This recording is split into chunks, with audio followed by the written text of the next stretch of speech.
All right, what we're doing here is we have the side patch put on both sides, on the inside and outside. And then what we're doing is putting this bottom piece under, and we're just gonna tack it. And you can see it's straight, and the bottom of the frame is curved, so we're gonna tack it as we go, and then curve it up to these pieces. Just make it follow the contour. So, should be pretty simple to do. It's a pretty heavy wall, but I think with a C-clamp we'll be fine. And then what we'll do is just tack it, and then we'll cut this. This is just tacked on. We'll cut that off and pull it off and weld it up on the bench, so we'll be able to weld it on the bench a lot better. This is a overhead weld, which is really hard to do. So I want to make sure that's good and strong. So we'll just take it all apart and weld it up. So I'm going to tack this and then move forward 2 inches on this C-clamp. Move forward about 2 inches. Tack it, tack it, tack it, tack it until we're good and solid, and then pull it off. All right, we got it all tacked up.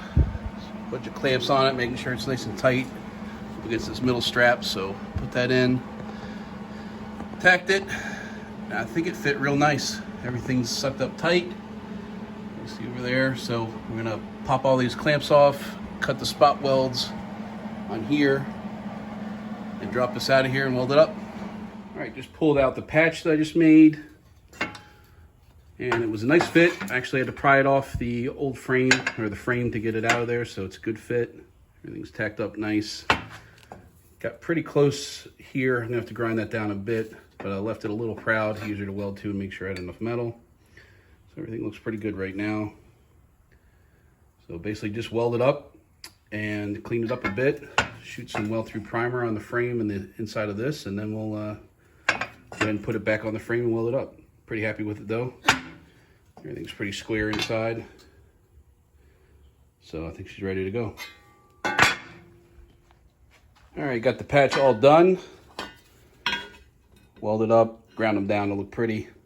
Did a lot of tack welds, so they weren't the prettiest thing in the world, but nice and strong. Full extension on the front after looking at it. Maybe on the inside, so it can be a little ugly. Don't mind grinding that down as much. So all done. Let it cool off. Shoot it with some zinc primer, and then get it burned into the frame.